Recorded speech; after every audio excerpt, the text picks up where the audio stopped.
Assalamu alaikum wa rahmatullahi wa barakatuhu. Dear student, today we are going to discuss a topic from energy sector, and that's the most important one. But before diving to the detail of this topic, first I will want to share some of the statistic of the world energy annual growth, or just percentage of the annual growth. Dear students, keep in mind that the world total energy consumption, uh, according to the Global Energy Statistical Yearbook, is 14,000. Okay,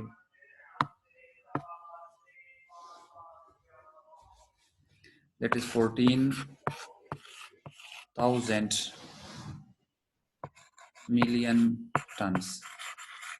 Keep in mind this term MTO is usually used that whenever we are dealing the energy at large scale, not at smaller scale, and it's very interesting term. And this 1 million toe, for your understanding, whenever we are dealing this, it is equal to 4.18 into 10 raised to the power 16 joules. So that's the unit that we are going to discuss this. Okay, so that's the total energy consumption of the whole world. In one of my presentation, I have already shared this information with you that if you take this amount and divide by the world energy population, so the average human being energy consumption, we can just calculate it is almost 2100 watt bulb. And that's not for 5 minutes or for 10 minutes, that's for 24/7. That every human being in this world is consuming energy on average level, that is 100 watt bulb. But that amount is not constant everywhere in the world, because this may vary from country to country. For example, I am taking the case of USA. In USA, the average energy consumption per person is 110 100 watt bulb. So that is also for 24/7. So now here you can easily understand that for normal average human body, it is 21. But for USA, it's 110, more than 5 times. That's just the ratio. Okay. So now you know about the point that the total world energy consumption is 14,000 million tons, out of which we know that the statistic of the 2018 that the China is consuming, China is on the top most in energy consumption. For example, the China, I'm just giving you some figures and statistics. China is consuming 3,164. The second position is that of USA, and USA individually consuming 2,258, and the unit must be MTOS. It is million tons. Same for all. Okay. On the third number, we have the India, and India individually they are consuming 929 million tons. And then on the fourth, we have Russia, which individually consuming 800 million tons of energy per year. So that is the total energy consumption of the Russia. And then Japanese, which have 424. And then beyond that, we have South Korea 307, we have Germany 301, we have Canada 301. But the basic point that I want to make from this slide is you can just compare that if we combine the energy consumption of these three countries, so it's almost half of the world energy consumption. Okay, so that's one important point over here. The second important point, that today we are just relying only on the fossil fuels. Most of our energy sectors, more than 80%, I'm just using a very careful figure, there's more than 80% we are on the fossil fuel. And we know that the fossil fuel is going to be down after 2050. According to the research of some of the researchers, it's not more than 2070. And we also know the second point, that there is a rapid increase in the energy consumption. And that is energy consumption rate according to 2019 report. It's the worldwide, the growth is 2.3%. It's the growth rate of the energy consumption year-wise. Okay. Now, if you just look at the individual countries, so it's vary from country to country. Now, for China is again on the top level, it's 3.7%. Then on the second position, we have USA. That their annual growth rate increase in the energy sector is 3.5. Okay. Now, it's also not astonishing that there are some countries whose that growth rate is not increasing, it's still decreasing. Although maximum, most of the countries, the growth rate seems to be increased. And that growth rate in the energy consumption sector is increased. That's not astonishing, because if we just compare our previous year or in the individual life, so the energy which we are consuming in the previous year is not exactly the same that we are using this year. So that's not astonishing. The most astonishing factor is for European Union. If we take the European Union statistics, so there is a -1% decrease. That's astonishing. For Germany, there is -3.5% decrease. So USA is going to increase its energy consumption. Germany is going to decrease its energy consumption. Now, that's -3.5% partly due to the decreasing consumption in the power sector. Now, a middle winter, reducing consumption, and energy efficiency improvements. So these are some figures that you should keep in mind, that before diving to this subject, we should at least know that the word energy consumption. Now, the first point, it's clear that energy consumption, let's suppose it's a broader range of energy consumption. Out of that broader range, only this amount of energy, that is a small portion that we are using from renewable energy sources. Renewable energy sources. Okay. And the rest of them, that is on the fossil fuels,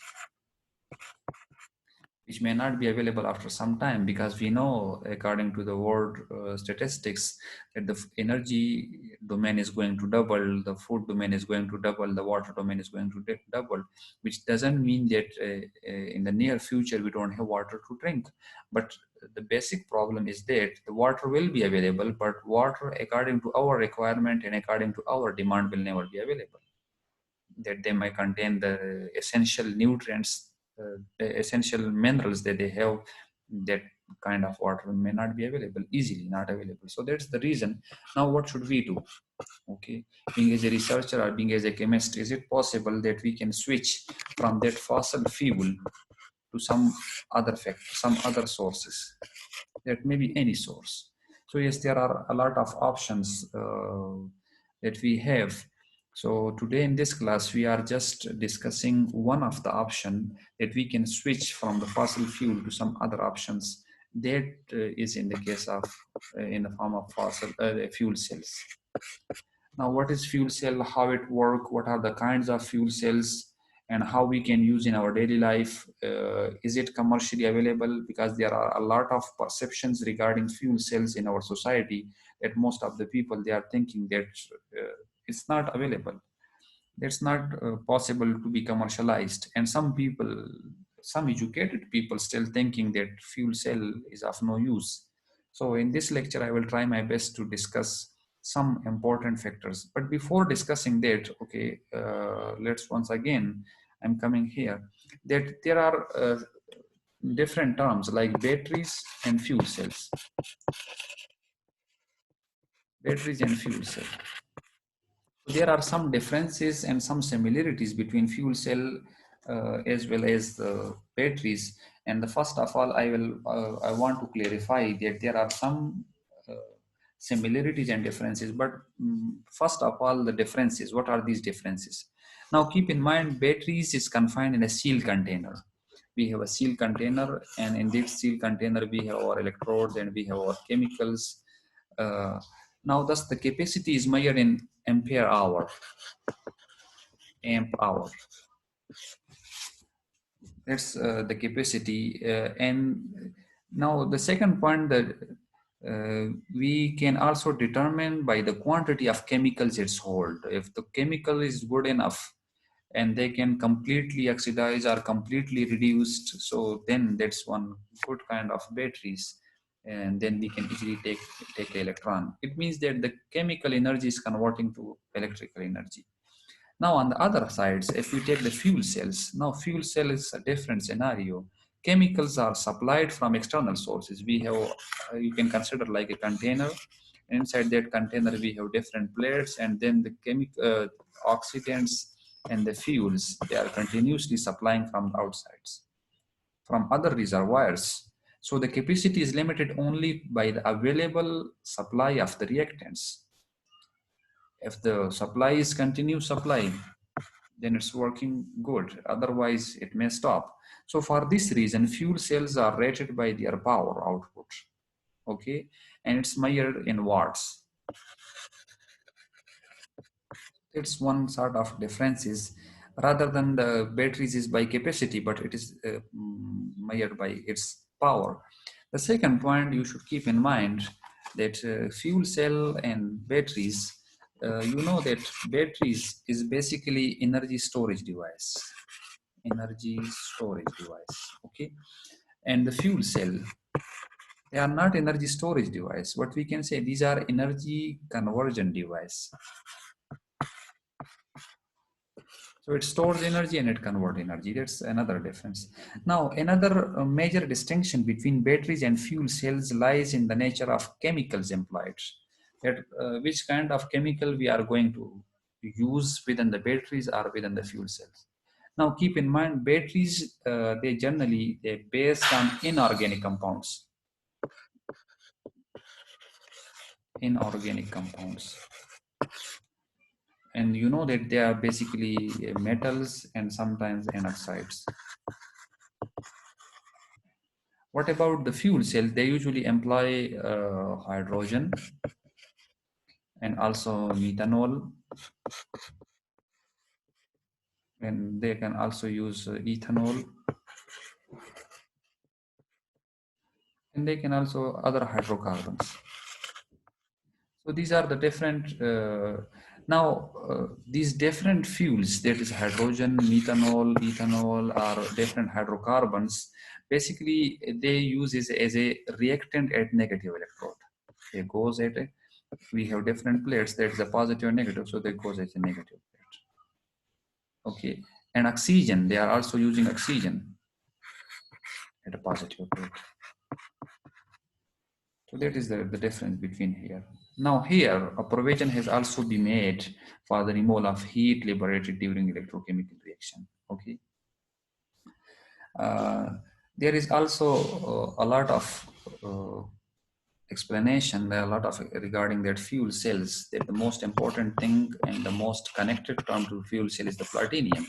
Platinum is important for here. Now to demonstrate a principle of fuel cell at lower power outputs without the regard that it's cost, that how much it will cost. It's remarkably simple and it can be done in any school science laboratory. That's quite easy. Because for that, you need not sophisticated instrument. What you need, basically you need a beaker, and that beaker must contain some plates, some tube, and that tube contain a plate, and here you need to supply gas, and that is a hydrogen gas. Now you need also a medium. Inside that medium, what you will put, let's suppose you put potassium hydroxide, is okay. And then on other side, the same assembly on other sides, and oxygen is coming on that sides. Now there must be external circuit, so electron can move there and here, and oxygen can take the electron and convert to one of it. And this hydrogen and H2, which is now in the form of proton, H positive, they combine with one another and give us water. So that is a very simple assembly, and you can perform this sort of experiment in a very simple lab. It's not difficult. Now the issue lies whenever you are dealing it at higher level and you need a high power system. So when you need a high power system and that are at acceptable cost, sometimes we can get a high power system, but at a expense, the expense of that is not in the range that an average person can reach, can access to that. So then that is not acceptable. So that is a problem over here. Okay, the fuel cells, they usually function at a very low voltage. So that's the reason that we cannot use individual cells. We can make stacks of that cells and then we are proceeding that. Now coming to the basics of that. As we had already discussed that fuel cell is energy conversion devices. So here you can see that this is energy conversion of the chemicals into direct electricity. And that is in 1839, even 50 years before the advent of internal combustion engines. Sir William Group gave the idea and the first prototype of the fuel cell, and he designed the first fuel cell. And here you can easily see that that is the one side from which you can just enter any sort of fuel. And that fuel, uh, there must be an oxidation reaction of that fuel. Okay, so oxidation here I means just the removal of electron from that fuels, and the rest of that ion, that is, let's suppose hydrogen ion, is coming in that direction. Now on the other hand, you can see here is oxygen or any oxidant is coming on this direction, and they take that electron which is coming through the external circuit, and that electron is being consumed by that and converting into O negative. They combine both of them and you can get a water. So that is just the simple structure of a fuel cell. There is no complication in that.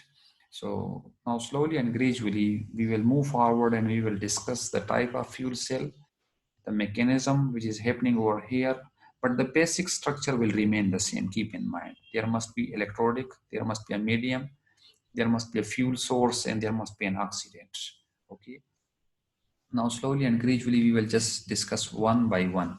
Now there are different dozens of fuel cells, different kinds of fuel cells. But each case there must be something common. And this common thing must be an essential part of a fuel cell, no matter it is alkali fuel cell, phosphoric acid fuel cell, or solid oxide fuel cell, or any kind of fuel cell, ethanol fuel cell, whatever the case may be, but these components must be important. The first one, they need electrolytic medium. And that electrolytic medium, they must conduct ions. Now keep in mind, as I told you that in the previous slide, that a fuel cell contain a container that must contain different electrodes, cathodes and anodes, and they must contain some medium. Now that medium can conduct ions, and they may be porous solid that contain liquid. It may be liquid. It's not necessary that it must contain liquid, but it may contain liquid because it may be solid. In the case of liquid, it may be acid, alkalis, or fusel. Now it may be a thin membrane, and that may be a polymer or ceramics. Now this membrane must be an electronic insulator. That is the most important point you should keep in mind. As well as good ionic conductor, and must be stable under both strong oxidizing and strong reducing condition. Now these are the condition for this electrolyte medium. I want to expand it a little bit more. Now from here, you can also, from just this line, you can also classify the fuel cell in different kinds, that acid fuel cell, alkali fuel cell, and salt fuel cell. The first point that you should need to remember that the electrolytic medium must conduct ions and do not conduct electrons. They must be a good conductor, good ionic conductor, but must need to have bed and electronic conductor. Why? The reason behind that is, if you are medium, that electrolytic medium can also conduct simultaneously ions and electron. then it's not possible that you can draw electric current from that. It's not possible. So it must be insulator, electronic insulator, but good conductor. Let's suppose if it is not a good conductor, a good ionic conductor, what will happen? So the byproduct that we are getting uh, from the fuel cell, we are not getting that. Like in the previous slide, I explained that it just give water as a byproduct. So when it is not giving water as a product, so there must be accumulation of cations and anions over there, and the environment where there will be a highly acidic or highly basic, or there must be accumulation of these cations and anions. So in that vicinity of that cathodes, because if they do not conduct that, so what will happen after some time, we will have a lot of positive charge accumulating near one electrode and a lot of negative charge on our right hand side of the electrode. So that create a very unstable environment inside the fuel cell. So that is why we need that the electrolytic medium must have a good ionic conductor and must be electronic insulator. That's very important. The second is its stability is very important. For example, it's going to degrade during the oxidation reaction. So just after oxidation, we don't have that medium. What will happen? Now, if it is going to neutralize or going to change, chemically change after a reduction, then we don't need that kind of medium as well. So that electronic medium, the electrolytic medium is one important things, and it must be in every kind of cells. Now, the second point, that it may be a membrane. So if you are using a membrane, a polymer membrane, so in that polymer membrane is not stable under oxidizing agent, or they are not stable under reducing conditions. It's going to degrade or chemically react with that. Then of course, what is coming from the acidic, from the cathodic side or from anodic side, how they can going to mix, because you had already removed the medium. When the medium is not there, how the ions can mix with one another, how they can come and come closer to one another. So that's the big issue over here. So here, for all those students, particularly for PhD students, I'm just giving you a clue over here that if you are able enough to prepare a membrane, and that membrane is stable enough under oxidizing and under reducing conditions, and that's not difficult to test its stability under oxidizing agent and under reducing condition. That's not difficult. You can do it any simple way. And the preparation of membrane is not difficult. It's exactly the same that you are mixing some chemicals and you are casting all these chemicals on the hot plate.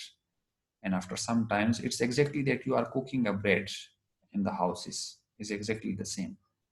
So then your membrane, you can just compare your membrane with the already existing membrane.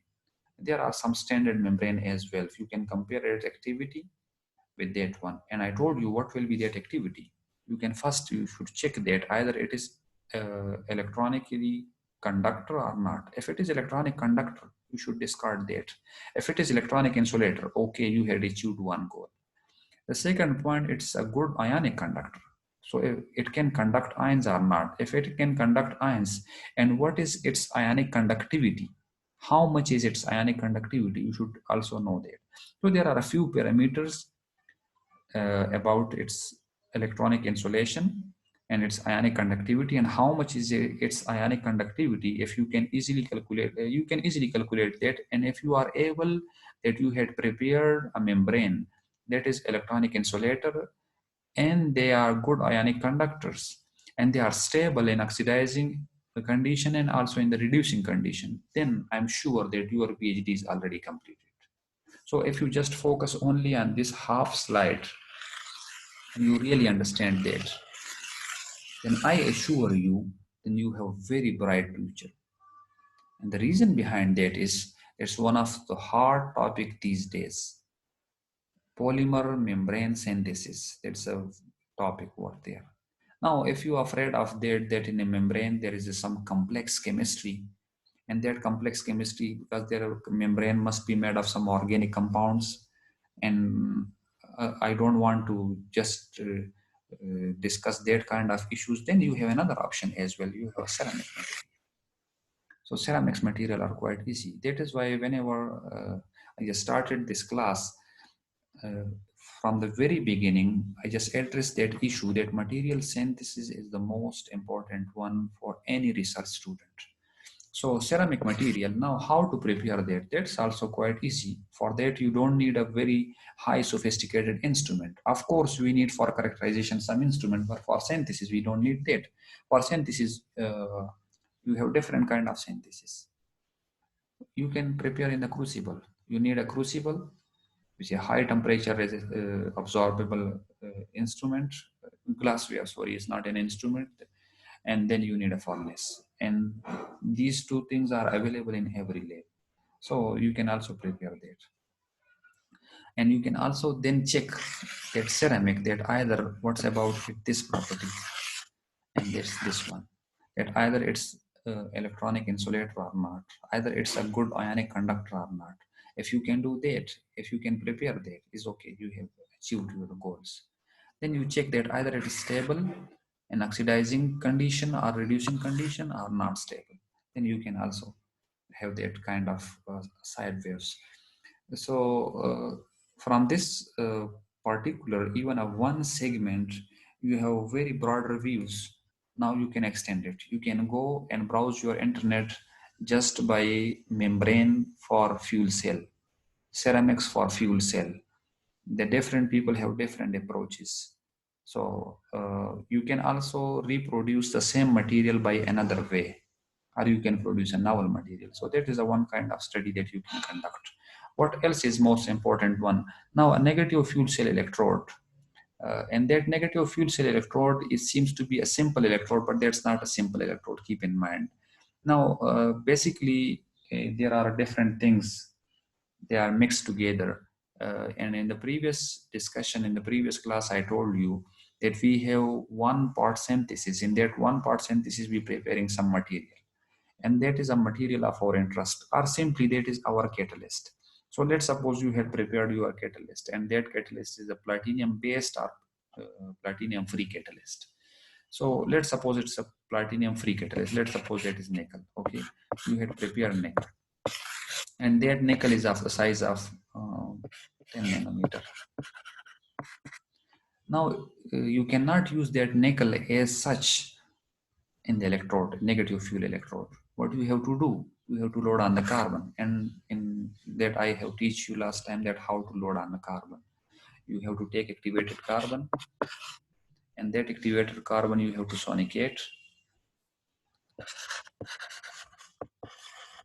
in the sonicator for 20 to 30 minutes. And then after that, you have to add that nickel slowly and gradually drop wise in that activated carbon, and then sonicate again. And then if you take the TEM image, you will see that there must be a fine dispersion of that nickel on that carbon material. Now then we are coating that carbon material on the electrode surface, and we are using that electrode. So now you can see that incorporate electrocatalyst. Now what's our electrocatalyst? I told you that nickel is our, in the particular specific example, which is dispersed on electronically conducting material. Now what's conducting material is our plates. That I told you that we have a negative plate, a positive plate, so we have this that. And that electrode is fabricated so that electrocatalyst, electrolyte, and the fuel in the simultaneous contact. Now that's very important. Uh, okay, that is your material. Sorry, that is your electrode now. Now you know that this electrode is not a simple now, because there is electrocatalyst, and that electrocatalyst that you have incorporated your active material on the carbon, finally disperse that, and then you have pasted it over here. Now the electrode is fabricated so that electrocatalyst. An electrocatalyst, I told you in your case, you have, let's suppose nickel. I'm not sure that nickel can be a best catalyst, but it's just randomly, arbitrarily come in my mind, so I had used over here. And electrolyte. Now electrolyte, because there is some material between these, if that is a negative plate and that is a positive one, so there are some material over there also. Okay, Sorry, that is a negative. Okay. And then fuel. Now the fuel is coming on this side. Let's suppose that is a hydrogen. Okay. So electrocatalyst, and then our this medium, and then the fuel. All of them are in contact simultaneously to that one point contact. And that is why we call them triple point junction. Okay. That's the term. Triple point junction are three phase boundaries. Now I think it's very clear. It must be the same for positive fuel cell electrode. The second point you should keep in mind here, the term is negative fuel electrode. Why they had used this term? It's electrode. There's no doubt in that. It's electrode or not, it is electrode. It's negative electrode, it's also clear. So it's fuel electrode. Why we call them fuel? Because it takes hydrogen, and that hydrogen is splitting into H positive and they give electron. That electron is passed through this material to external circuit. So that is why this is a negative. Now the reaction happening over here is this one. And this reaction is called hydrogen oxidation reaction, HOR reaction. Hydrogen oxidation reaction, because electron is going to remove from this species and the oxidation state is going to increase. So we call them hydrogen oxidation reaction. Okay. Now here, again, you have another perspective on the research side. You have a research perspective. That you can go and browse your internet and you can find out on the Google Scholar, on the Science Direct, on any scientific community, you can go and find out that there are different publications of different researchers that they have fabricated with different metals. Because initially we are using platinum, and platinum is one of the best catalysts because it can do that HOR reaction at 0.000 volt. And I'm sure that you remember that. But we know the cost of platinum is very high. And due to its high cost, that's a hindrance in just use at large scale. That's a big problem over there. And there's just elevation in the price. So we can replace that platinum. You can replace by some other material as well. Now, why this platinum show so high activity for HOR reaction? That's a big question. Why platinum shows such high activity for HOR? Why? What's the reason? Now, if you really understand this question, then there's an opening, a new chapter open for you in the research side, that you can easily handle that and you can easily continue your project just by designing that. That's a one question.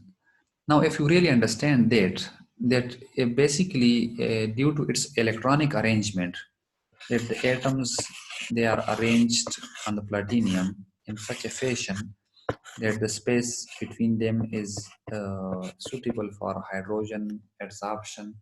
Now we need such a catalyst that do not need to attach the hydrogen strong enough to do not leave it. So then we need an optimum time for that attachment.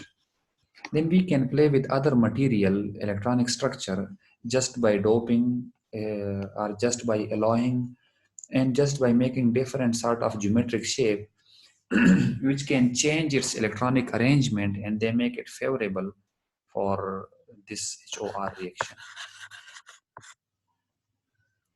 Okay, so that's very important for fuel cell. Now what else? A positive electrode. Now positive electrode is also a triple point electrocatalyst. Now you understand that triple point electrocatalyst, because here there is also we have some electrochemically or electrocatalyst or electroactive material, and we have already electrolyte over there, and we have already some oxidant. Now in the previous case, they say in the negative fuel cell, we have here fuel come in contact. But in the positive electrode, we have oxidant. And that oxidant, like Francis Bacon, according to his experiment, he just used oxygen vapor. But you can also use air. Okay, of course, there must be some complication whenever you are switching from oxygen to the air, but you can use it. Okay, that is incoming oxygen either alone or in air. The second point you should keep in mind that I told you that platinum is the one of the worst catalyst for that ORR reaction, oxygen reduction reaction. That oxygen in the molecular form is going to split into its ionic form. That's called ORR reaction that I will show you just sooner after a few slides. So then you have to replace this platinum by other metals, and then you can check its activity. So sometimes we are conducting some experiments that we are preparing a material for negative fuel cell electrode, and we are also checking its activity for positive electrode. So whenever a material that we are going to deposit on the negative fuel cell electrode, and then we had deposited on the positive fuel cell electrode, its activity is good enough or comparable to the platinum and the negative fuel cell, and also good enough on the positive, we call them bifunctional catalyst. That you should,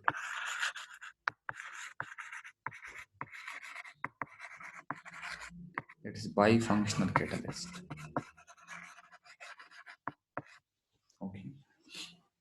So that's very interesting that if you are able to prepare some material that can be used for fuel electrode, and they can be used for oxidant electrode as well.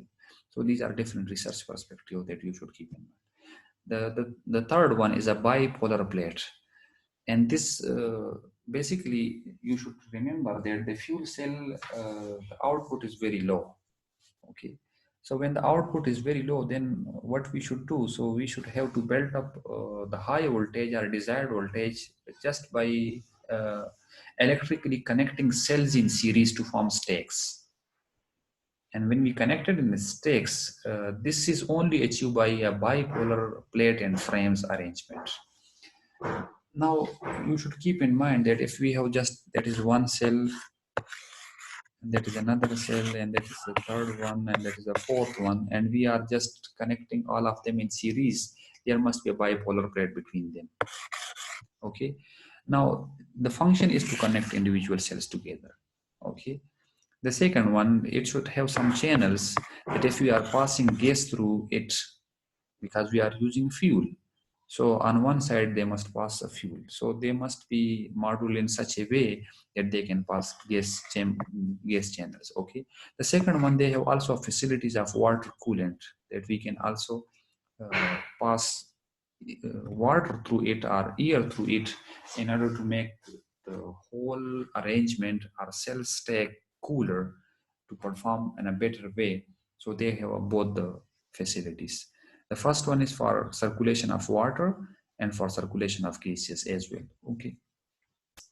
But again, here we need a pure water for circulation, particularly in case of hydrogen fuel. Now, this is why we need this. If we don't use this pure water, so it causes corrosion, and that corrosion must lead to the ultimate decrease in the efficiency of our fuel cells. So that is also very important, a bipolar plate. Okay. Then we need a seals that keep gases apart and also prevent cell-to-cell seepage. Okay, liquid electrolyte. For individual cells, no problem, but for if you are just making a cell stack, then of course, if there is a leakage on one side, so that may cause short circuit. Why it causes short circuit? You should keep in mind that the material that we are using between the two plates, basically they have the ability to conduct electricity, and they are conduct electricity not in the form that they can conduct electron, but they can conduct ions. So whenever they are conducting ions, so that ionic conductivity is just the conduction of electricity, and they can cause a short circuit and just damage our cells. Okay, then we need a current collector, and that current collectors, they are located at the ends of stacks. Okay, basically they are collecting the whole current. They are being generated from different cells, and on one side of the cell stack and another side of the cell stack there is a current collector. There's also another research topic on this sides, that how we can improve the ionic the electric conductivity of this material very high, and they have a high resistivity toward corrosion and degradation, and they have high thermal stability. So there are different materials and alloys. So these are purely material side research sites. The other one there that's most important that this is also a requirement for the fuel cells, that you should also have some arrangement, a requirement for what circulation of water through it. And that circulation of water is a cooling, for cooling purposes, that is heat removing, because there is a continuous heat accumulation due to that chemical reaction, and that accumulation of heat may damage some part of the cell, or they can damage or they can decrease the activity. So that is why you need to circulate water through it, and you need a pure water for that circulation as well. So that's also very important. Okay, so till now what we have studied, basically we have studied just a few points till now, and these points you can see here. That's what's electrolytic medium, and I told you electrolytic medium may be acid, may be base, or it may be a membrane, or maybe a ceramics. So you have 8 research topics now in your mind.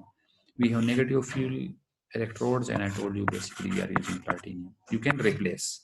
We have positive material. Positive material you are going to search is a blank for you.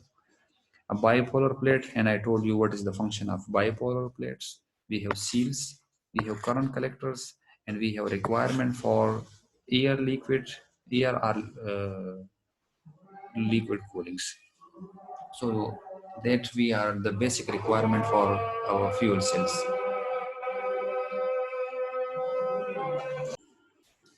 Okay, so these are the essential element for any fuel cell.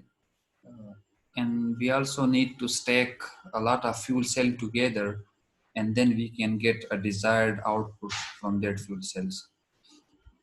Okay, now it's a little bit historical point of view regarding fuel cell.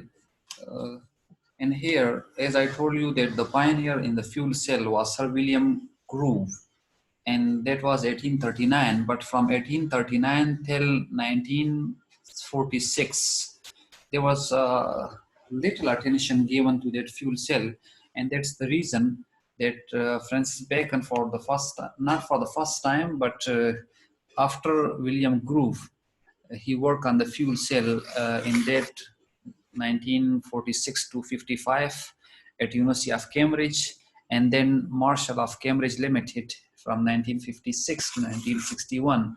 So combining the whole time that he given over here, 9 years, and then 56 to 61, 5 years, almost 14 years, his work with interest in the fuel cells back to 19. Basically, he was an engineer, and he selected alkaline fuel cell.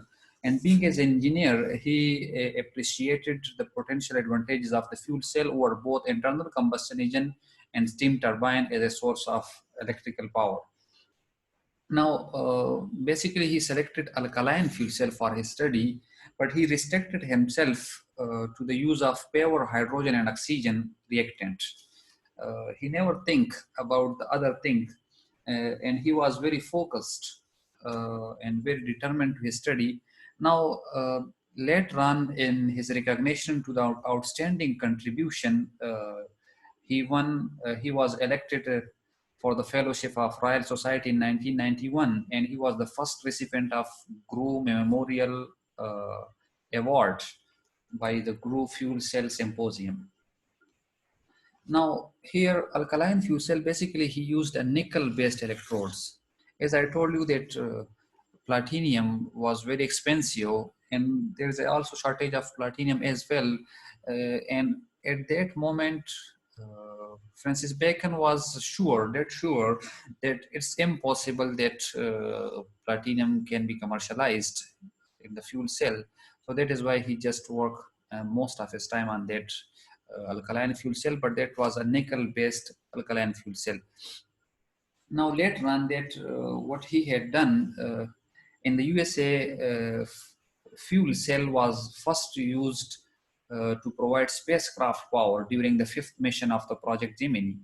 The success of the fuel cell in a space program stimulated that it may develop. There must be some development in addition to that spaceship for terrestrial application as well. But for the convenience and economic values, if we just look at the economic, that dictates that on Earth it's generally necessary to use air rather than pure oxygen for a positive electrode reactant, and this introduces some technical challenges to the fuel cell. So that was just a little bit about the history. Now there are advantages, not little advantages. There are many, a dozen of advantages of the fuel cell. Uh, and what are these advantages? Basically, it have a lot of advantages over generators and electrical for electrical energy, such as turbines, gas turbine, steam turbine, or internal combustion engine. Now, we can just count here some of the few advantages of the fuel cell. Potentially, it have high energy efficiency. And whenever we are talking about efficiency, so in the internal combustion engine, there are a lot of moving parts and a lot of mechanical energy is being lost and some heat is being lost during that mechanical energy and heat energy. So we can hardly get 30% efficiency. What about in fuel cell? Just we can just consider as theoretically, if we just take it into account, we don't keep in mind that is the T delta S heat. So it's almost 100% efficient fuel cell because there is no loss, there is no environment toxic chemicals, so it's 100% environment friendly. So potentially it have higher efficiency as compared to that of a steam turbine or that of internal combustion engine or any other engines. Now, greater efficiency when operated at part load in contrast to engine. Now, there's also very important in most of the cases, if we just compare the size and mass of the fuel cell and mass of the internal combustion engine, there is no proportion at all. Uh, and later on, I will just discuss that if we compare a 100 kilowatt source internal combustion engine or turbine, so the weight is almost 500 to 5,000 times greater than that of fuel cells. So that's also important. And there is no moving part. And no moving component in the fuel cell.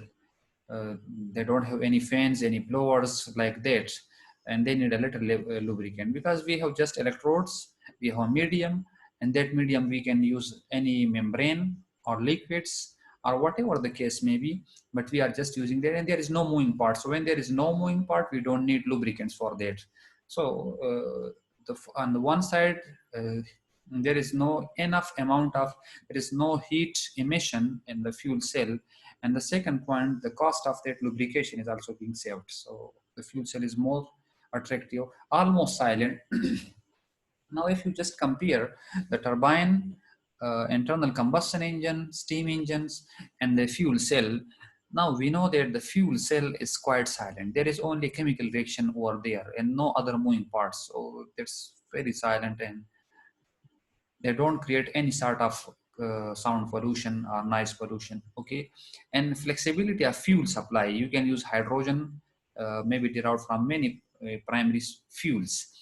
You can use hydrogen carrier fuel cell, and hydrogen carrier fuel cell, there are a lot of examples. Any hydrocarbon you can use over there. So there is a flexibility of fuel supply. You can use any fuel over there. Of course, there must be some necessity for that you should also adopt some that what about the residue beyond that hydrogen, how we can tackle that and how we can just treat that. That's another issue, but just for the sake of fuels, we can use any fuel over there that contain hydrogen, because the basic reaction that you should take hydrogen over there is positive. Now, any fuel part, let's suppose that is A part, anything, so that you just detach this hydrogen from there and the electron may go outside through external circuit. So that's the basic phenomena and the basic principle over there. Okay. And virtually, as I told you, that virtually there is no exhaust pollutant. The only product that the byproduct that we get is water, and water is not a pollutant at all. So there is low environmental impact and suitable for indoor use.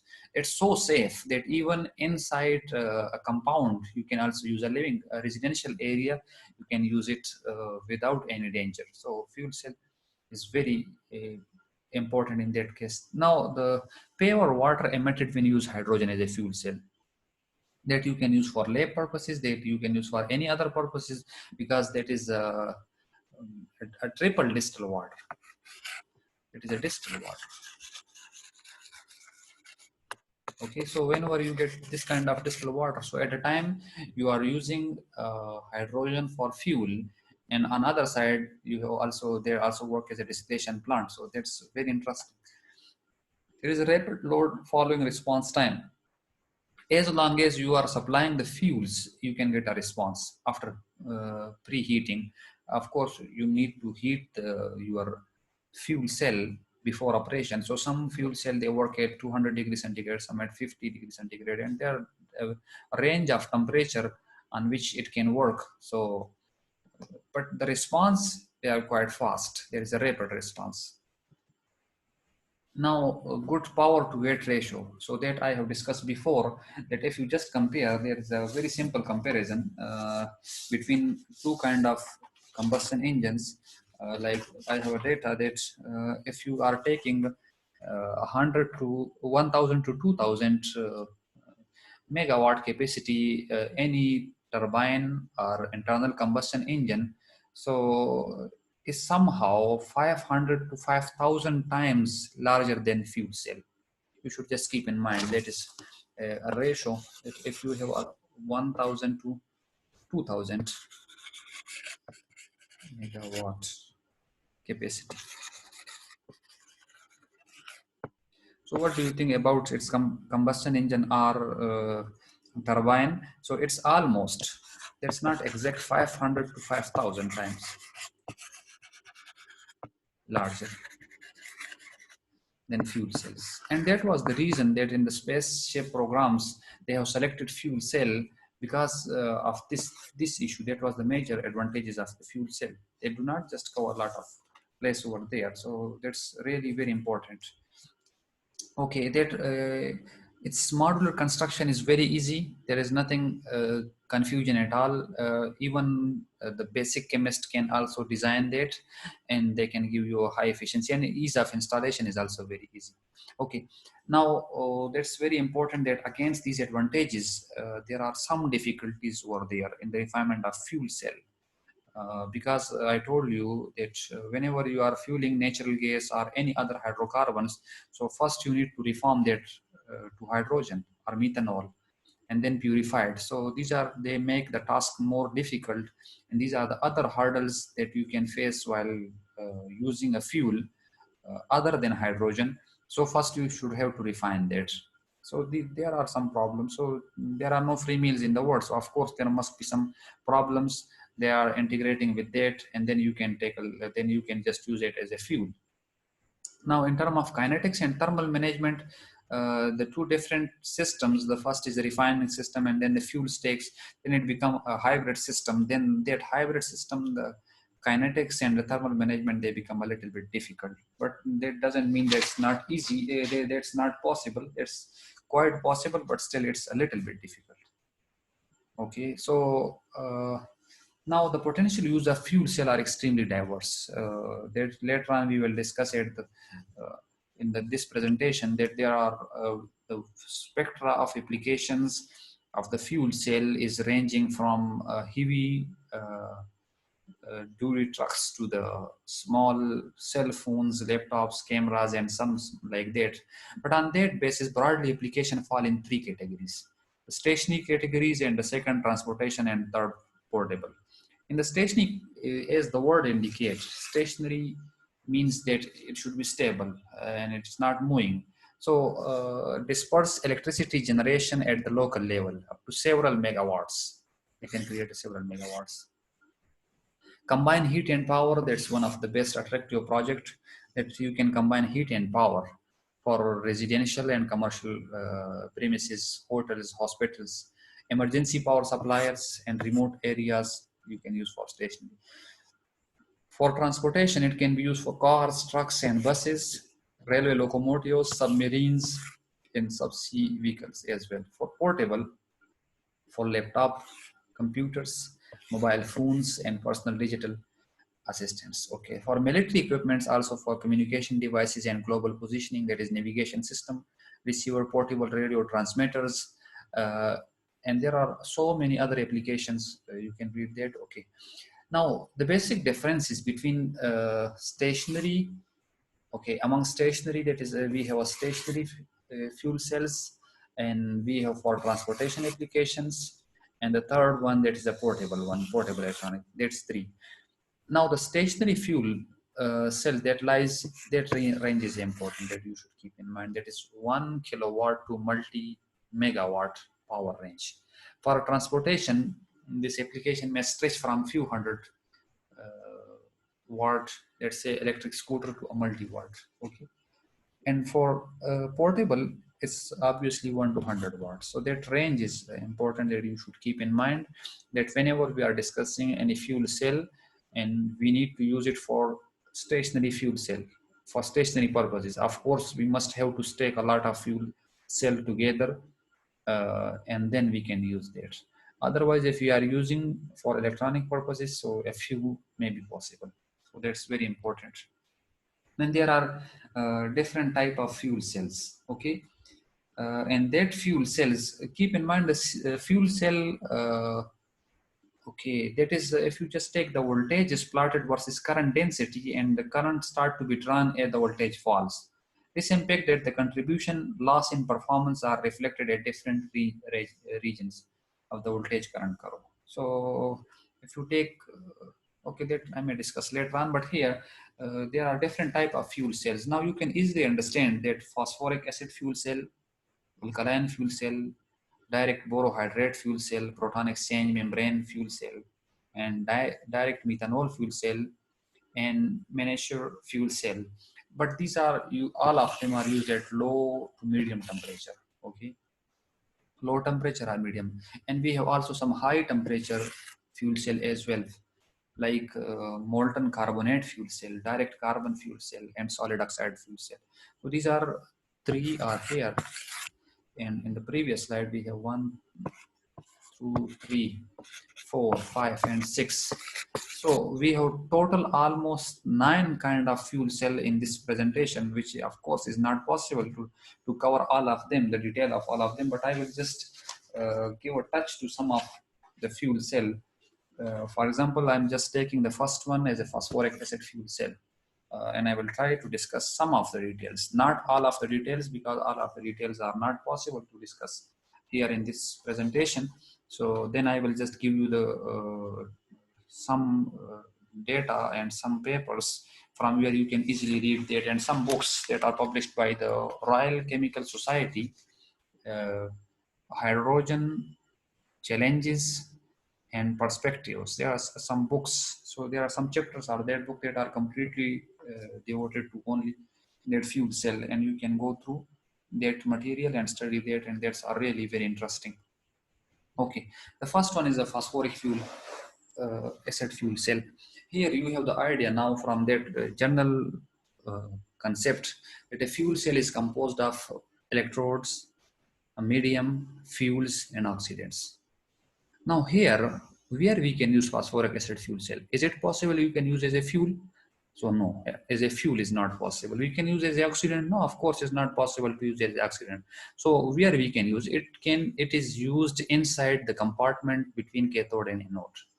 So phosphoric acid solution is electrolyte are called phosphoric. We are using that as electrolyte in between cathode and anode. Okay, because there is a reaction of that is phosphoric acid is converted into, that give us a proton, and basically we need that kind of thing that facilitate the water productions. So solution they dissociate into phosphate ions and hydrogen ions. Okay, phosphoric is chemically stable, and that's easy to handle. It's also extremely low vapor pressure, even at an operating temperature of 200 degrees centigrade. So it's quite easy that what's the operating temperature of phosphoric acid fuel cell. So it's 200 degrees centigrade. That's the operating temperature. This implies that phosphoric acid in the electrolyte layer cannot be easily discharged from the fuel cell together with the cell exhaust. Okay, so it cannot go outside with the cell exhaust. Although even at such a minute discharge, they result degradation of performance in long term. For example, if you are using a cell for long term for 1000 cycles or 2000 cycles or 3000 cycles, then of course it may count. But for short time is of no problem. Okay, now what is the basic structure of phosphoric acid fuel cell? Now keep in mind, last time I told you that basically this material, that is our electrodic material, a negative plate, that's not as it look like a rod. That's not a rod. Okay, so basically it's made of different materials, like it's a silicon carbide and carbon, and then we are adding also polytetrafluoroethylene and that is polytetrafluoroethylene. They are used together, all of them, and then this fake formation also occurs. Now keep in mind that this material and this, they also contain platinum, and that platinum is used in such a fashion that the surface area of that platinum is equal to 100 meters square per gram. Now, how it is possible that we can increase the surface area of the platinum? So you have a clue and you have already studied that. If we want to increase the surface area of any material, we are going to decrease its size. So if you are able to decrease the size of that material, that's great, and that's the reason that this size is achieved by preparing a platinum of 2 nanometer range. So 2 nanometer range platinum, and then they are platinum are loaded on the carbon loaded platinum. That's 2 nanometer, have a surface area of 100 meters square. And then they used here 0.1 milligram per centimeter square of the material. And on this side, 0.5 milligram per centimeter square. And you know the reason that why we are using on this plate 0.1 and why we are using 0.5. You know the answer why. Okay, then cooling for large scale, that's also mandatory, because you know that if you are using only a single cell, what will happen there? The chemical reaction happening on this, it is a fuel cell electrode reaction. Okay, and here hydrogen is going to split into proton and they give a 2 electron. Now these 2 electron is going to move in this way, in this direction. Now if you put anything here, it will start like this. Okay, and then when they reach here, so their dotted structure here, you can see that it's represented by electron. Their dotted come here, and this one is the oxygen. Oxygen combined with it, and when it combine with oxygen, they form O negative, and that O negative, and then combine with this hydrogen ion, that is a proton, and they can give us a water as a product, and the water is represented here, come out over there. So here there is a production of these holes. This hole is nothing but these are the hydrogen ion or proton. Okay, and on this plate, these holes are coming and they are attached here. Now what happened at air electrode? This is the reaction happened at air electrode. It is oxygen and that is hydrogen coming from other sides. They combine together and then electron and they give us a water. So what will be the overall reaction? So we know that the overall reaction is only the simple one. Okay, so but under normal condition, it give us it is 0.6 to 0.8 volt. It's not enough. So what we have to do? The second point over here, that you need a pure water that so if it gives us a so low voltage, then we have to stake, that is if there is a one cell, we have to take another one, we have to take another one, and so on, and we have to combine so many of them, a dozen of them in series like here, and we can make stake of that fuel cells and they can be used. But here there must be a separator, and that separator, you can see that the top one and this one, you can see here, This must have functions like that we had already discussed in bipolar plates. That's nothing but that bipolar plates.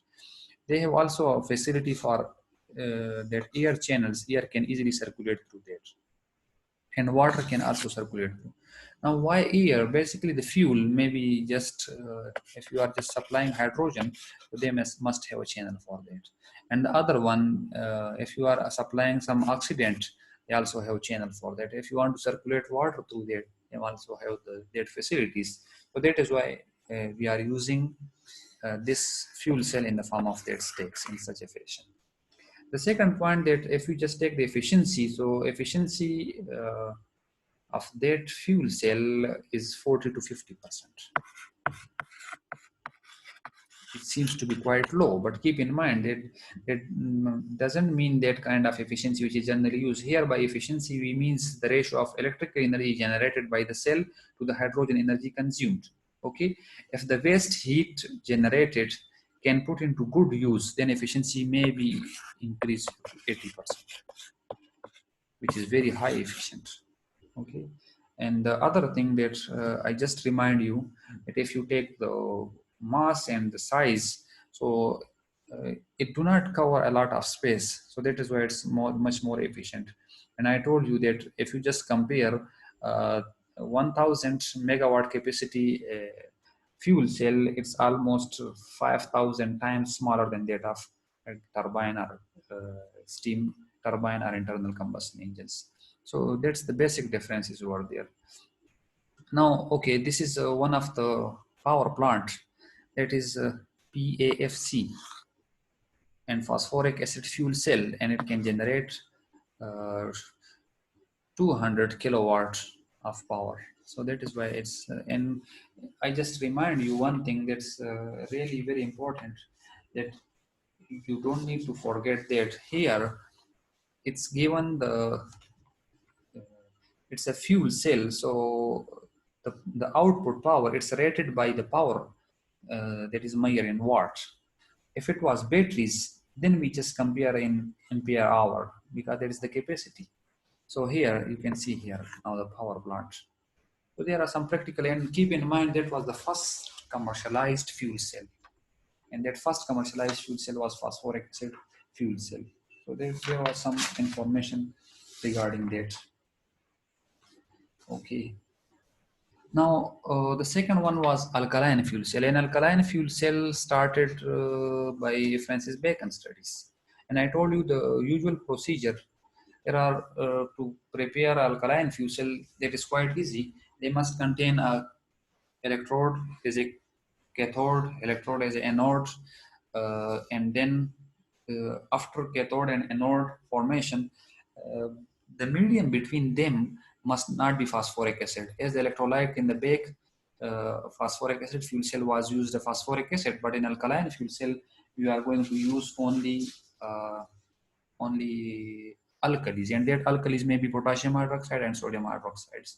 And that is the study of work of Francis Bacon at Cambridge, and then another technology, some industries. Now, pure oxygen rather than air serve as an oxidant in alkaline fuels, and that we have discussed there, that they need pure oxygen. That's not very important to, they need pure oxygen, but in most of the cases in space programs, they use pure oxygens. And why they use that? In order to minimize the mass of the gas cylinder. That's very important.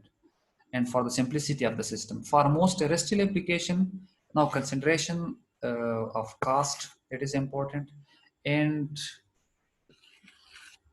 portability rule out the use of oxygen. So you have to use a mixed air, and that mixed air creates some technical problems. And what are these technical problems? They are susceptible for poisoning of the catalyst due to carbon dioxide and carbon monoxide. Now, how to remove that and how to rule out that? And that's a very straightforward reaction, because they are combining with potassium hydroxide and forming potassium carbonate. So that potassium carbonate is just the degradation of our cell performance through a variety of effects. Now, the usual procedure to pass these gases through the soda lime trap has to be replenished from time to time. This operational is inconvenience rather than the fundamental obstacle. For a similar reason, hydrogen fuel cell must completely be free of carbon dioxide. In addition to carbon monoxide, we don't need carbon monoxide and carbon dioxide because these are the reason that can decrease the performance of our cell, and that's a declination point. So now, in order to remove that things from our fuels and to remove from our electrolyte and from the oxidant, so that necessitates rigorous cleaning and the separation of the gases, and they impose additional cost penalty. So the cost is going to increase.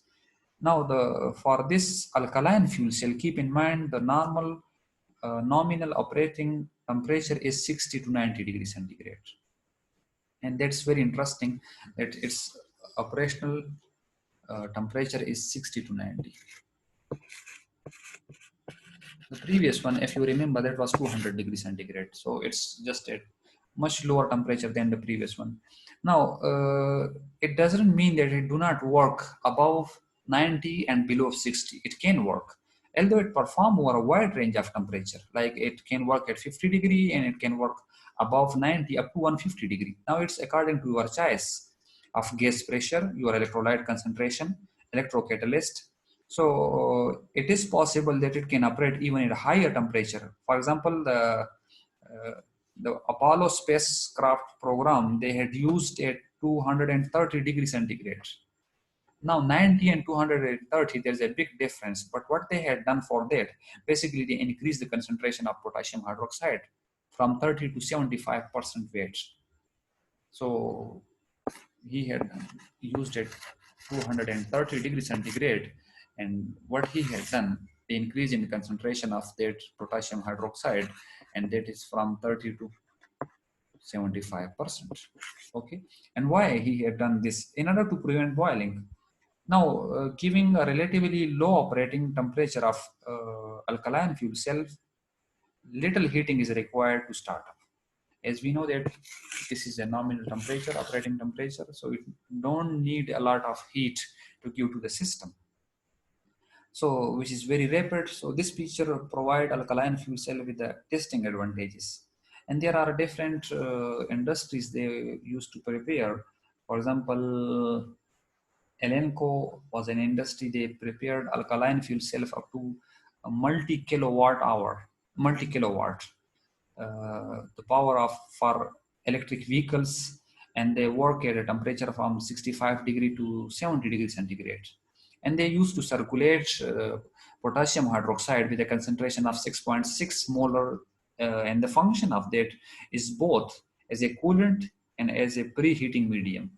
Okay, so and they stake together 25 cells assembly in series, and they use a platinum, and that platinum they had used on 0.15 to 0.3 milligram per centimeter square, and they give us a current density of 100 milliampere per centimeter square at a 0.7 volt. So that was just the data that how they had constructed that, and the system output was 1.5, 15, 50, and 80 kilowatts. And they also arranged an electric vane, and that electric vane was for 80 passengers. But later on, they just understand due to that problem, and that's just, I told you that carbon dioxide poisoning, it's a big issue. So due to that issue, they have just stopped that. And then later on, after the mid of 90s, Elneco just discontinued manufacturing of fuel cells business, and they stopped that. So now what's in the alkali fuel cell? Basically, decrease in the concentration of hydroxide ions lowers the rate of reaction at negative electrodes. The second one is the reduction in the solubility of oxygen, which intensify activation losses at the positive electrodes. These are some hurdles that you can see here. Increase in the viscosity of electrolyte, which result in lower diffusion rate. For example, if you are going to increase the concentration, now increase in the concentration may lead to some other factors. And what are these other factors? The first one, that lower the rate of reactions. And you know why, whenever we are increasing the concentration of any material, why it's lower the rate of chemical reaction? Because there is a competition of moving a particle toward the material in order to cross that inner Helmholtz flame, outer Helmholtz to the inner Helmholtz flame. And if you remember that 7-step mechanism, that a material, if there is any species coming from a solution, from the bulk to the surface, and then activation state, then attachment, then electron transfer, then deactivation, then deionization, and then coming back. So the holes, they are considered as a kinetic. So the rate is basically decline because of that intensifying concentration. And they also increases the viscosity that result lower diffusion rate of the reactants, because if you are increasing the number of particles per unit volume, so of course their diffusion must be very slow as compared to that. That's not in the gaseous form. I'm just talking about the solution form. So in case of a solution, particularly to electrochemistry, that if you are increasing the number of ions per unit volume, then there is a competition. So you are not increasing only a positive particle, you are all, at the same time you are increasing the negative one. So there must be an integration between them. Now a fall in electrolytic conductivity, and that's, you know, that whenever we are decreasing the concentration, then there is an increase in the conduction. And there are two reasons for that. The first one, that every particles can move freely and there is no ohmic loss, and that you have studied in your basic electrochemistry. Now there is also a precipitation of that is the eventual precipitation of carbonate, which is capable of deactivating the electrodes and blocking of the force of an immobilized electrolyte or the pathway of the circulating. So the whole circulating channel may be blocked by this precipitation. So on one side, if you want to use that at a higher temperature, and we are going to increase the concentration of potassium hydroxide, so they also lead there are a lot of consequences of that cells, that procedure. So it's therefore essential to pre-treat the air to remove the carbon dioxide. That's very important. Okay, so in summary, alkaline fuel cell based on pure oxygen have been proved to be the powerful and successful, whereas operating in air appears not to have a commercial future at present. Sensitivity of alkaline electrolyte solution to carbon dioxide is the principal reason. That's the reason that since 1970 there is not much improvement in that. So that's the reason that why till now we don't see any sort of commercially available alkaline fuel cell, although in 1970s they have used in their space mission.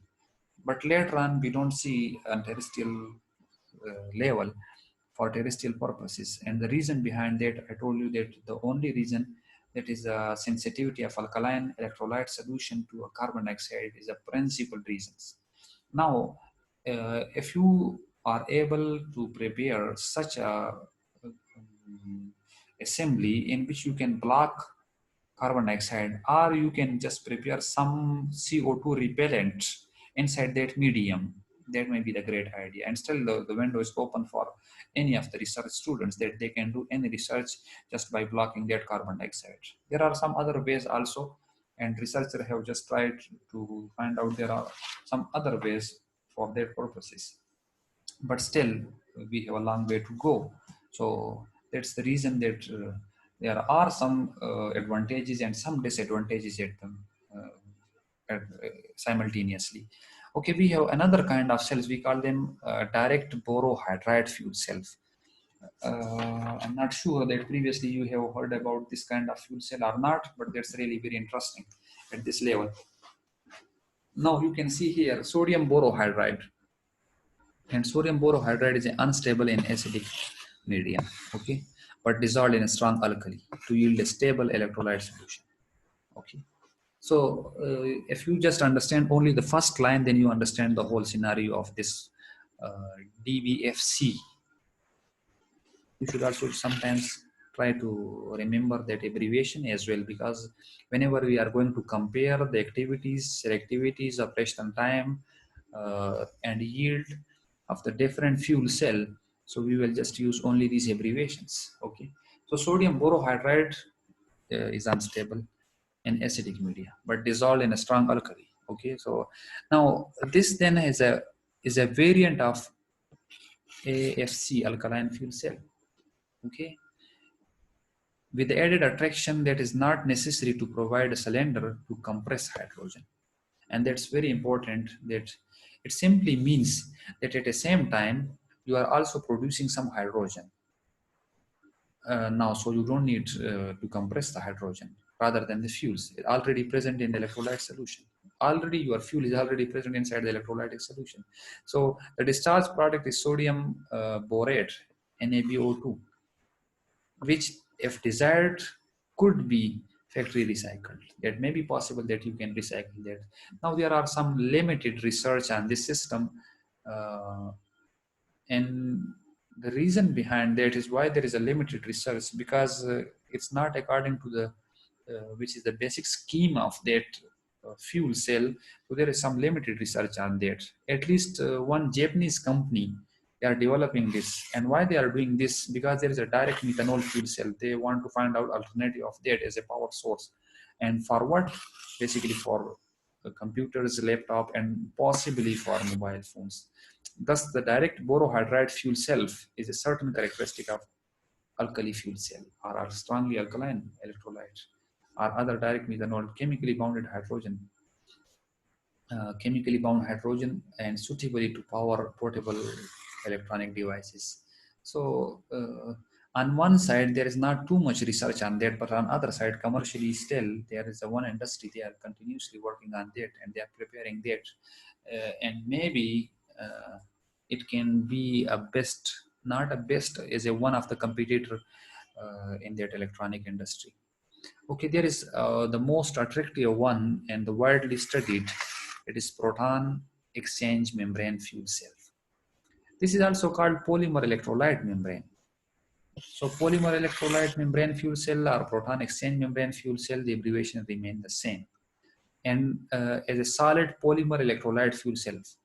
Now here, this point that I have discussed in the start, that now we are switching from medium, solution medium toward a solid medium.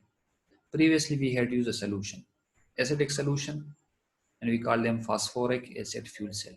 Basic solution, alkaline fuel cell. And then before this, sodium boro, that is borohydride fuel cells. So that was the third one. And now we are shifting from all these towards a new scenario that is a solid polymer membrane. So that is very interesting. This membrane, what's the function of that membrane?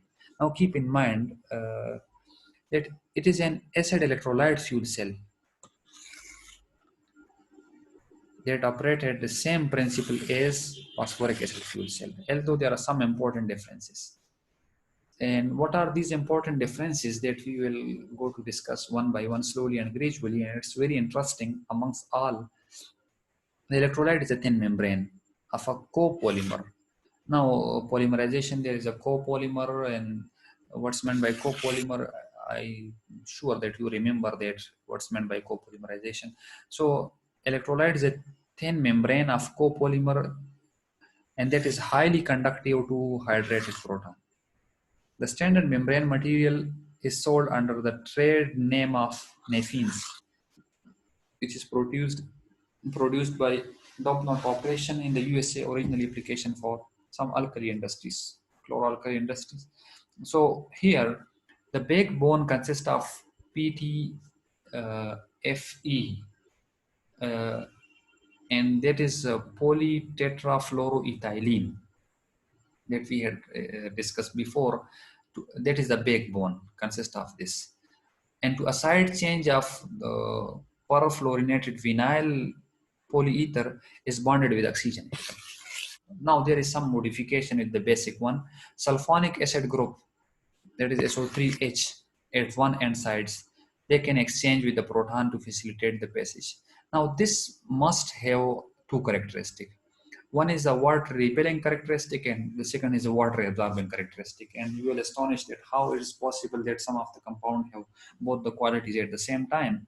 The first one, you can see that PTE, polytetrafluoroethylene, is the backbone, that is a water repellent. Because it's organic compound, so it's a water repellent, no doubt in that. And that prevent flooding by product water. If the water is going to produce, they are going to repel the water. The second point, that there is sulfonic group, and that sulfonic group attract water molecules that from aqueous micelle within the polymers, and these intrude serve to conduct the protons across the membrane. Now, so that's another advantage. So these two characteristics, they are very astonishing. Now, the perfluorosulfonic acid membrane as a class have inherent chemical and oxidative stabilities. So they have a chemical and they are chemically stable. They are, if there is any oxidation reaction, they again are stable. They are also working as a prevention for flooding, and they are also attracting water for conduction of protons. So they have a lot of good qualities as well, and they are however difficult to manufacture. Now that is again, as I told you, that it's not easy to prepare some kinds of things which is beneficial for us, and we can prepare it with ease. It's really very hard sometimes, but still, uh, it's also expensive, but it's not impossible. According to the companies of USA and some Japanese companies, searching for significantly cheaper alternatives. So that is an open choice for any research students, that the nephine membrane, which is expensive and which is hard to prepare, if you are going to find out alternative of that. And whenever you know the characteristic properties, that what is the main purpose why we are using that inside a fuel cell, if you understand that, and then you know that what are the problems relating to that, then it's really very easy to work on that. So the point that why we are using, because handling a liquids fuel cell is really very hard. Membrane fuel cell is easy to handle. That's the first advantage, is that even we can convince a layman.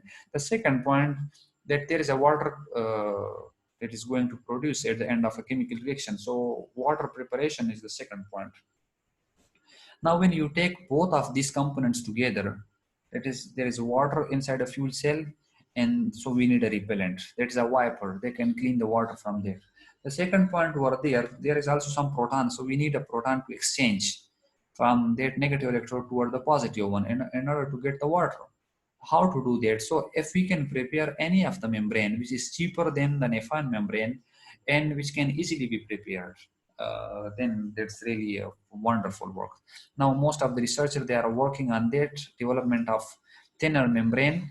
Then if they can attain, there must be some, the benefits must be electrical resistance and high power density and improved hydration. So all the qualities of the new open research field, you know about that.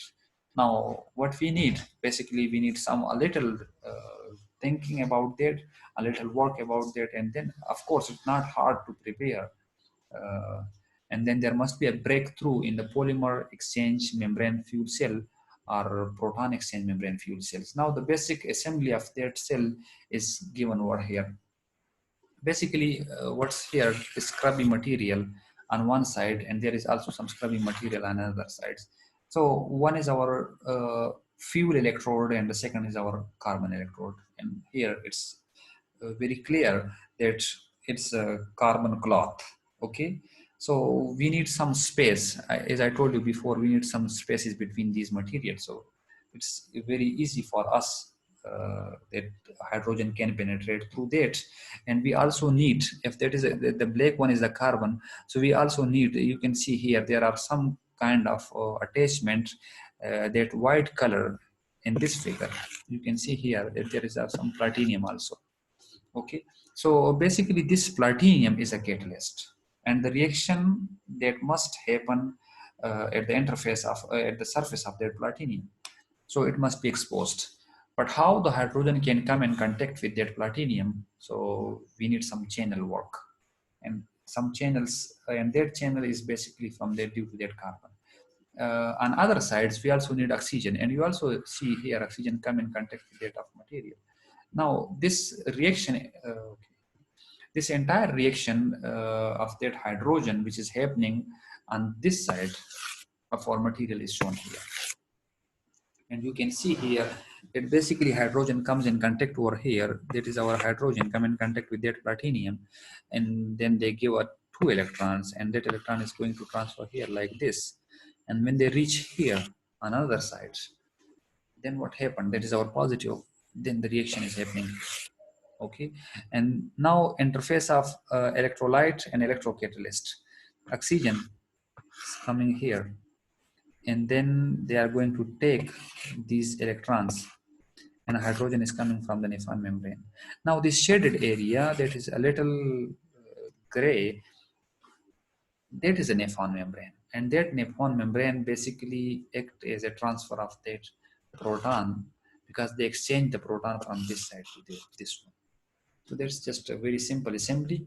What you have to do, basically, you have to prepare that membrane, and that membrane must have some comparatively related characteristic of that of nephron, which must be cheaper than this one.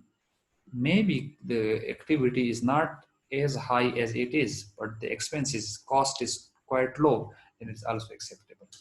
If the activity is also high, the cost is also low, then that is a great breakthrough over there. So that is just a simple overview of the whole, and that is the individual cell, which is shown over here.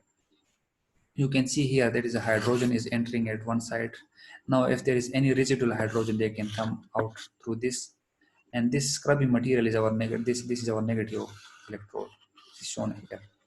Okay, and that is our positive electrode, is shown here. And on this side, oxygen goes here. Now oxygen and our byproduct, it is a residual oxygen, is come out through this.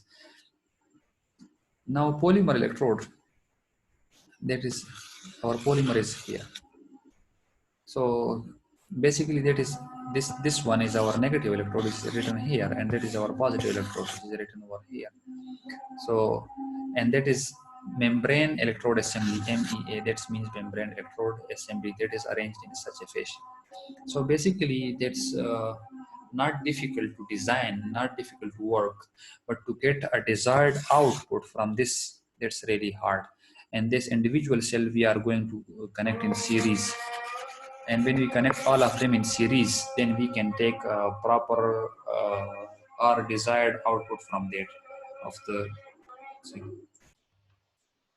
Okay, so till now we had studied different kinds of cells, uh, and basically we had just studied there are different assemblies, that where is cathode and where is anode, and what is in between cathode and anode, and is it possible that we can get some potential from individual cell, and what is the normal or nominal operational temperature for different cells, for alkaline fuel cell, for phosphoric acid fuel cell, and for membrane fuel cell, that is polymer membrane fuel cell or proton exchange membrane fuel cell, uh, and what is the basic differences among all different kinds of cells.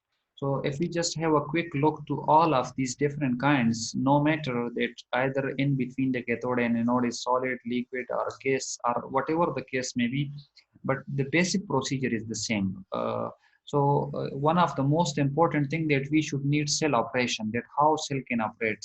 So basically it's converts of electrolyzer that convert chemical free energy into electricity.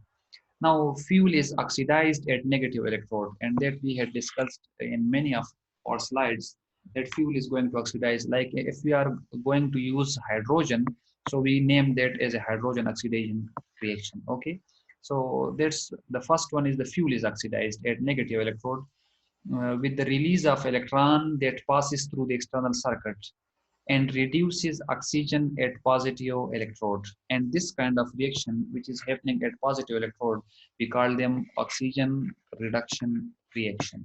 Okay. Whatever about this, the negative electrode reaction, I will write here, that is hydrogen oxidation reaction, HOR and ORR. Now the flow of electron is balanced by the ionic current, that is electrical charge carried by ions. Of course, whenever there is a charge going from one electrode to another electrode, how it can be counterbalanced? It can be balanced by these ions inside the solution in the electrolyte. The reversible voltage V are produced by the cell, that is when there is no current flow, is known as open circuit potential, and it is given by this equation. It is minus delta G divided by NF.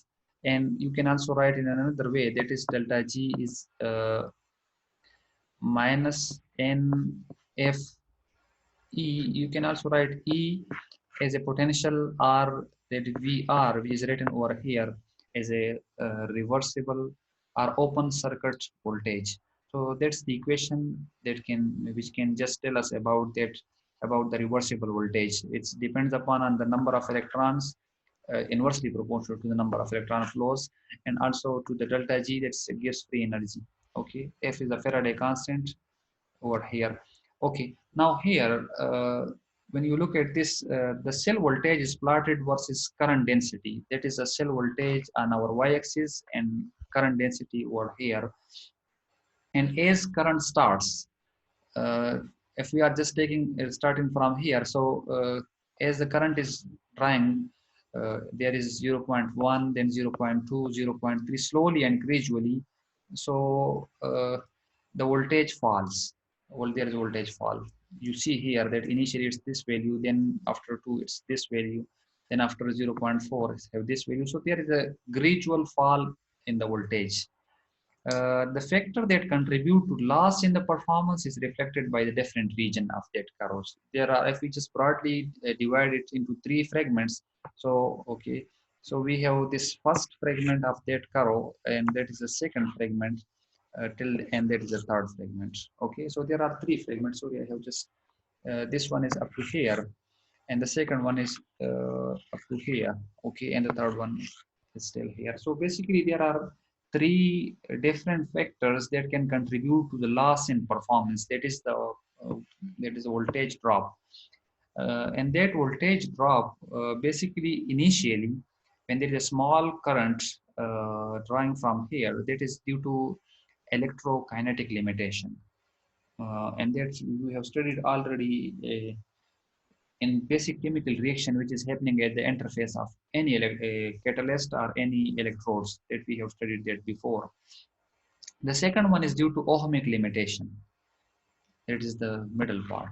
But you can see here that basically the reversible voltage under standard condition is 1.299 at 25.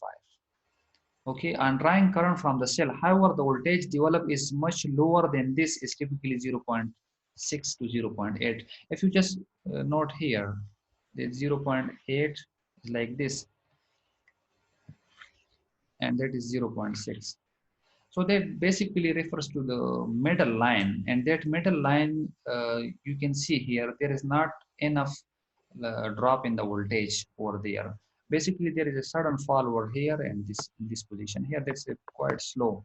So the condition for the reaction, that is, we can just consider over here for hydrogen oxidation, is 1.29 volt. Okay, so 1.29 volt, you can just remember from this point that the initial fall is, why there is initial fall over here, and why this fall, and why this one. So basically there is explanation for everyone. The initial fall is due to that activation, that we need our material to get activated. When it get activated, then it goes through a chemical reaction. Okay, now whenever the material is not activated, you should just keep in mind like this kind of curve.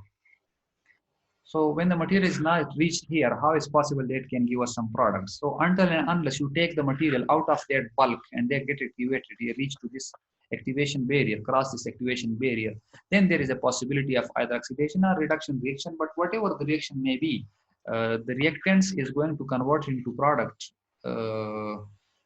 It's not possible to convert into product until and unless they cross this barrier. Okay, so that is very important for this, and that's happening during the first portion of that curve. Now the central is ohmic losses. It play a more significant role, that arises from resistance to the flow of ions in the electrolyte. So that's also very important.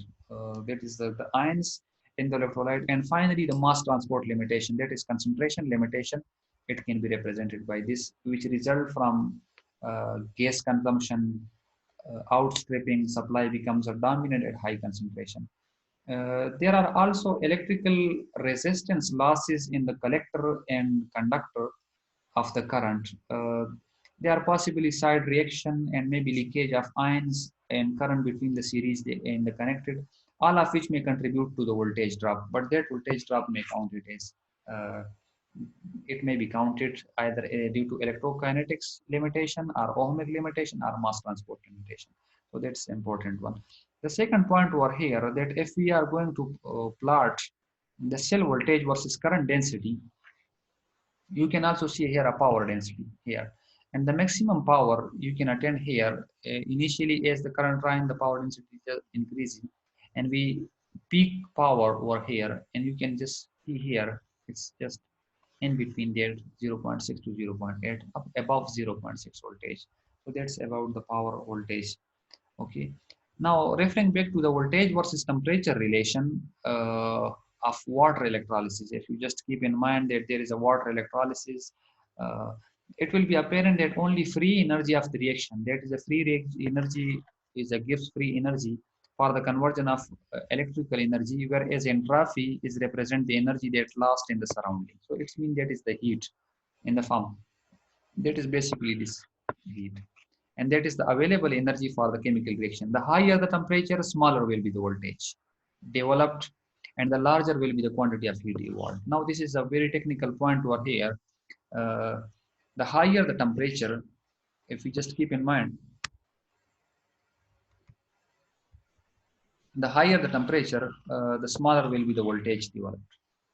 Okay, and the larger will be the quantity of heat evolved. It depends upon on the temperature. Therefore, the optimum output of the electrical energy fuel cells are the best operated at low temperature. Okay, but the kinetics and electrocatalytic effect, uh, they have lowest practical temperature. So again, there should be a compromise on certain factors.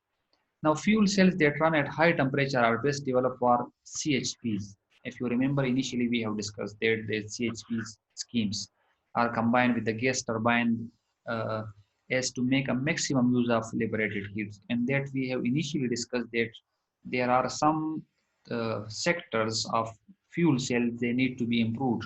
And the most important one is for ORR chemical reaction. We are searching for some suitable catalyst, and the second point that we are searching for that heat evolved. If we can easily use that heat in some useful purposes, then maybe we can increase the efficiency of that fuel cell up to 80%. So that's the most important one. Now here is the just combined view of different pictures that is given in this plot. We have different kind of cells, fuel cells, and that different kind of fuel cell is alkaline fuel cell, one that you know about this, and the second one is proton exchange membrane fuel cells, and direct methanol fuel cells, and phosphoric acid fuel cells, and there are there are other one that is MC metal carbonate fuel cells, and that is solid oxide fuel cells. Now, all these different cells and their half cell reaction is given here in these slides. Now, you can see everywhere in most of the cases, you see what about the cell reaction at cathode and what about the cell reaction at anode. So here on this side, what the reaction is given, these are the reaction happening at this electrode, and what the reaction is happening here is happening on that electrode. Okay, and what is inside between, you can see here a quick look to that one. Now, in alkaline fuel cells, you know that we are using some alkalis, and that is potassium hydroxide or calcium hydroxide. So of course, when they are going to split, there must be potassium, and there must be a hydroxyl ion. So that's a reversible reaction. Okay, so that's quite convenient that you can easily understand that. And what about the reaction here? Now, here is a hydrogen and a hydroxyl. That is, hydrogen is going to split. And that hydrogen, after splitting, they give us electrons, and that electrons can come through this way. And here, that oxygen can take the electron and they can convert it into OH negative. So basically, the mechanism over here, you should just keep in mind the mechanism that what is happening and what's the end product. Okay, and what about the polymer exchange membrane, proton exchange membrane fuel cell? You can look at this picture.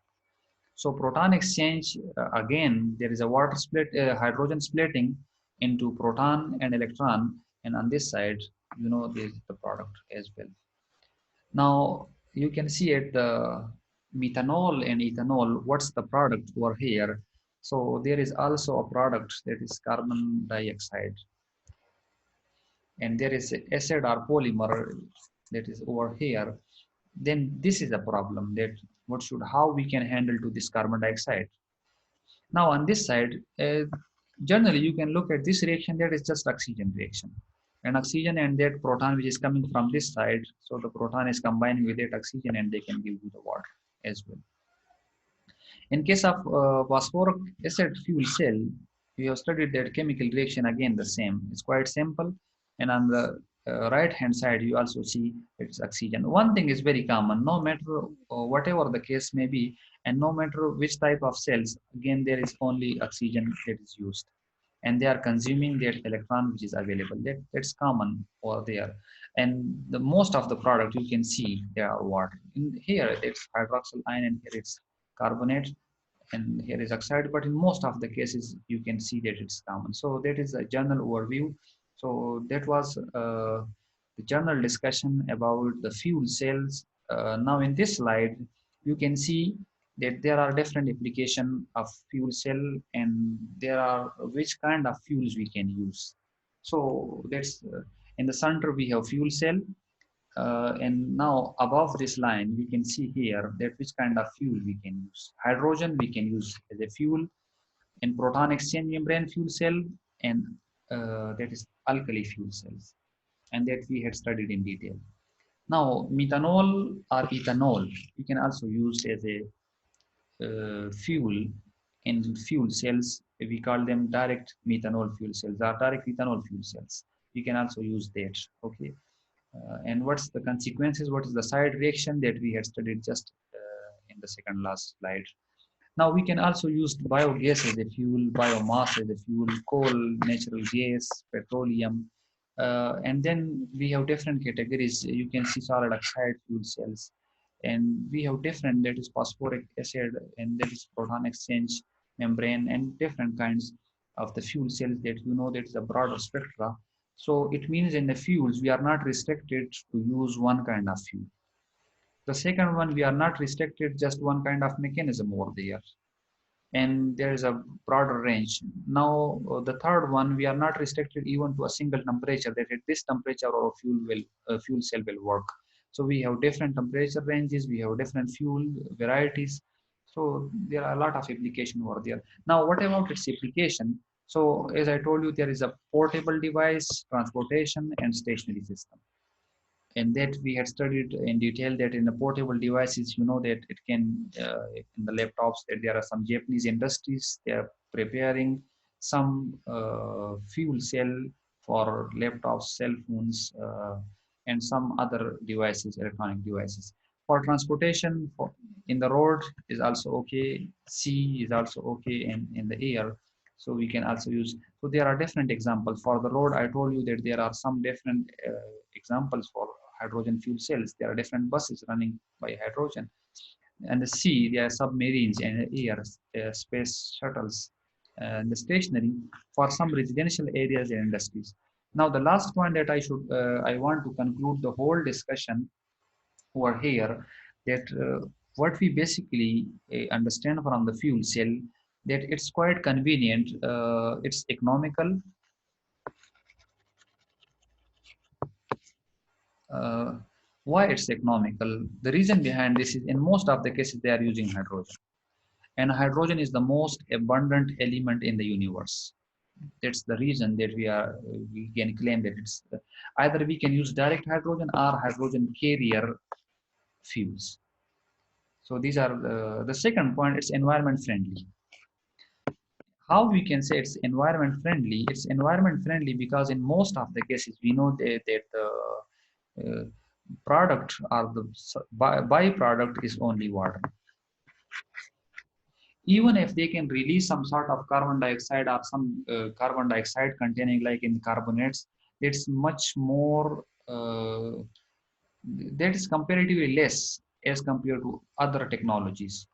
And the third one, it's environment friendly because it's working in a silent mode. It do not disturb any of the sidewise residential buildings or official buildings or any college, schools, universities.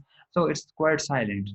The fourth one, that is most important one, is economical, because you see that there is no movable parts in the fuel cells, so they don't last heat as the turbine or as the internal combustion engine they can do. Still, there are some problems.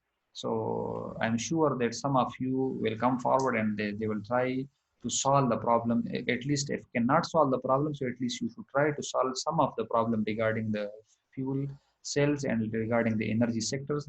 I think is enough for today. And thank you so much for listening me. Assalamu alaikum wa rahmatullahi wa barakatuh.